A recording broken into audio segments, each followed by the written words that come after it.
আসসালামু আলাইকুম রহমতুল্লাহ। ভারত পাকিস্তান যুদ্ধ শুরু হতে আর কয়েক ন্যানো সেকেন্ড বাকি বা কয়েক সেকেন্ড বাকি, এরকম একটা পরিবেশ পরিস্থিতির মানে উপস্থাপনা বা এরকম একটা পরিবেশ পরিস্থিতির সৃষ্টি হয়েছে। বর্তমানে ভারত ও পাকিস্তানের রাজনৈতিক ও সামরিক প্রতিদ্বন্দ্বিতার মঞ্চ হিসেবে গুরুত্বপূর্ণ ভূমিকা রাখছে আফগানিস্তান। আফগানিস্তান পাকিস্তানের সীমান্ত সংঘর্ষের মধ্যেই গত সপ্তাহে দিল্লি ও ইসলামাবাদে বিস্ফোরণে হতাহতের ঘটনা ঘটল। এতে ভারত ও পাকিস্তানের মধ্যে বৈরিতা, শত্রুতা আরেক দফা বেড়ে যাওয়ার আশঙ্কা দেখা দিয়েছে। বিশ্লেষকরা সাবধান করেছেন, রাজনৈতিক নেতাদের উস্কানিমূলক বক্তব্য ও সংবেদনশীল গণমাধ্যম প্রতিবেদন উভয় দেশের মধ্যে উত্তেজনা বাড়াতে পারে। দিল্লি বিস্ফোরণের ঘটনা ভারত তদন্ত করছে সন্ত্রাসী হামলা হিসেবে।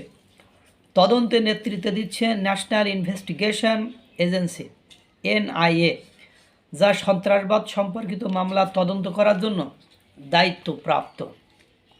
মে মাসে পাকিস্তানের সঙ্গে 4 দিনের লড়াইয়ের পর নরেন্দ্র মোদী ঘোষণা করেন, ভবিষ্যতে যে কোনো সন্ত্রাসী কার্যক্রমই আমাদের সরকারের কাছে যুদ্ধের তৎপরতা হিসাবে গণ্য হবে। ভারতীয় একজন গোয়েন্দা কর্মকর্তা বলেন, প্রাথমিক তদন্তে দেখা গেছে দিল্লির বিস্ফোরণের পেছনে যারা রয়েছে তাদের জন্য পাকিস্তান ভিত্তিক কিছু গোষ্ঠী লজিস্টিক সমর্থন দিয়েছে। ইসলামাবাদ এই বিস্ফোরণের ঘটনায় পাকিস্তানের প্রতিক্রিয়া বেশ স্পষ্ট।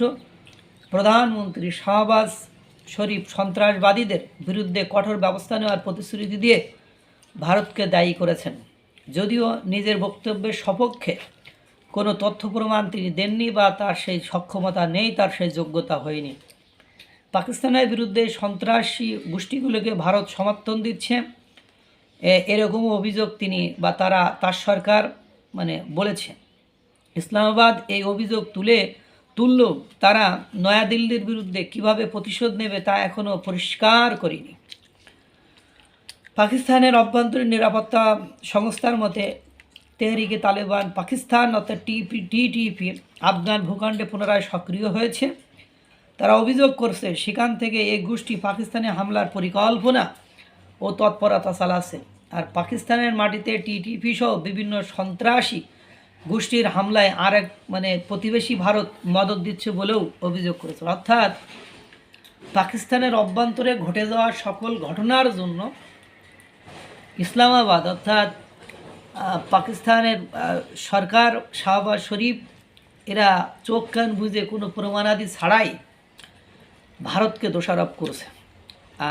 আর ভারতের ঘটে যাওয়া ঘটনায় ভারত পরীক্ষা নিরীক্ষা করে ইনফরমেশন গ্যাদার করে তথ্য প্রমাণ সহ একেবারে দিবে বলে ঘটনার পর্যালোচনা চালাচ্ছে, অর্থাৎ পরীক্ষা নিরীক্ষা চালাচ্ছে।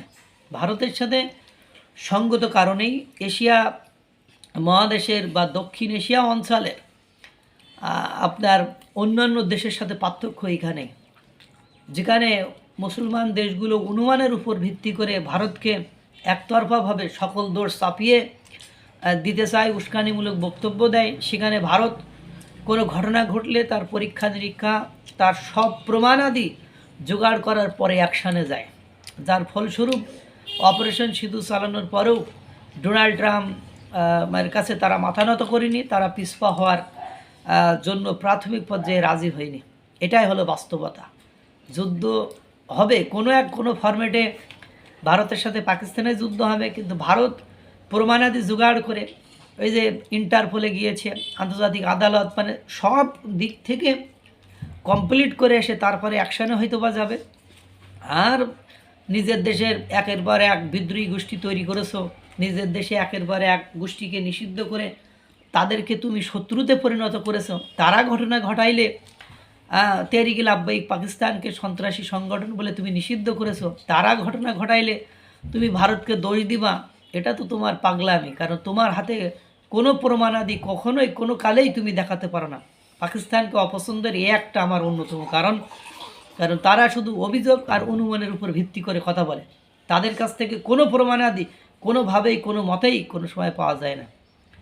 যুদ্ধ কোনো না কোনো ফরম্যাটে হবে, সেটা হয়তো বা আর খুব বেশি বাকি নয়। আল্লাহ তাআলা সকলকে ভালো রাখুক, সুস্থ রাখুক। আসসালামু আলাইকুম ওয়া রাহমাতুল্লাহ।